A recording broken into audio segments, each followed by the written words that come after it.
ഈമാനിന്റെ പേരിൽ ആരോടും ഒരു നിലയിലും വിട്ടുവീഴ്ചയില്ല. അള്ളാഹുവിന്റെ റസൂൽ അത് കഴിഞ്ഞിട്ട് വേറെ പരിപാടിയില്ല. ഇങ്ങോട്ട് നമ്മൾ എത്തണം സഹോദരന്മാര്.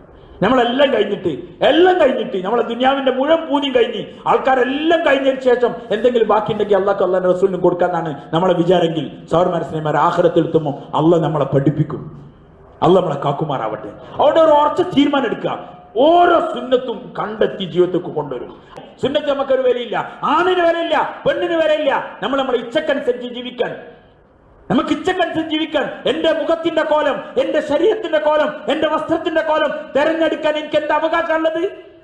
വ്യക്തമായി ജീവിതത്തിന് മാതൃകക്ക് വേണ്ടിയിട്ടല്ലേ മുഹമ്മദ് റസൂലുള്ളാഹി അയച്ചത്.